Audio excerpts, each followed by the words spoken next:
So this question does not have to relate directly to education, although it may. What do you think it will take to make Nigeria great? And are there things that Tanzania University is doing along those lines to help? Yeah. First and foremost, it's a faith-based institution. We teach moral values.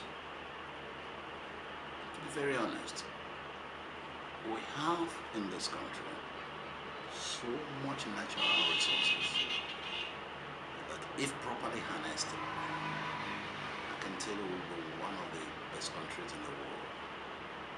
But what has happened? The few people entrenched in the system institutionalized corruption. And when corruption is institutionalized, it affects one development and merit.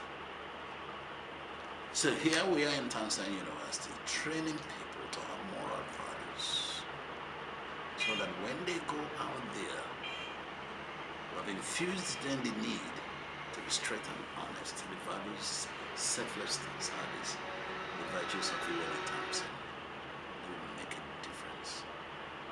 It takes a step to change the world. You have to take the right step. That's what we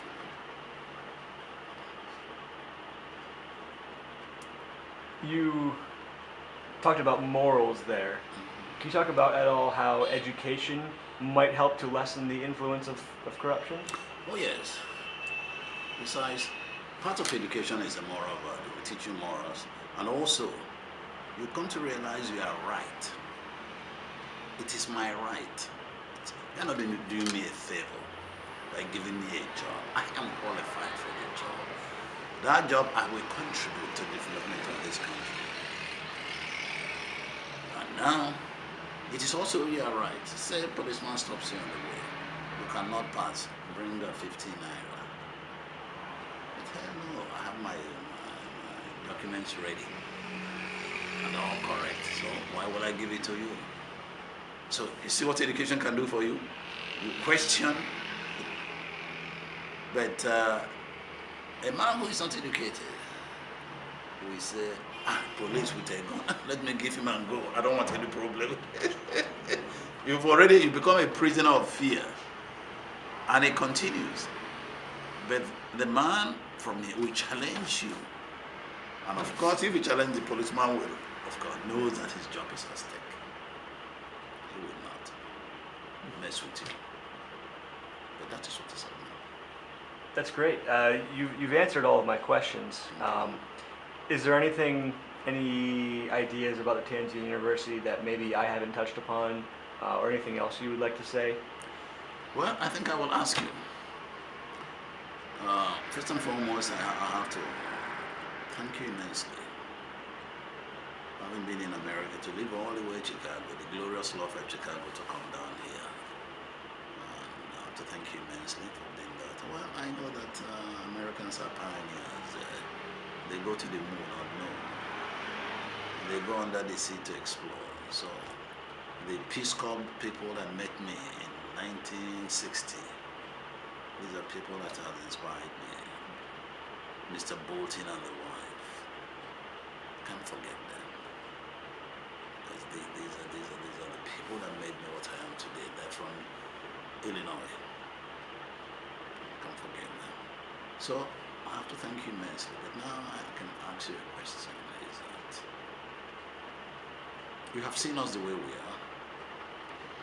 What do you think you'd like to say that we should do for that to improve? That's a big question. It's a learning process.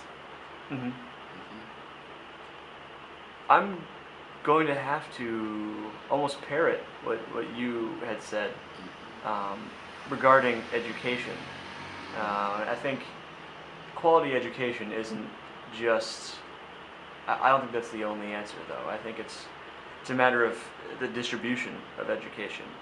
Because even the students who are being educated, they might come out and be able to resist corruption. They may be able to get a great job.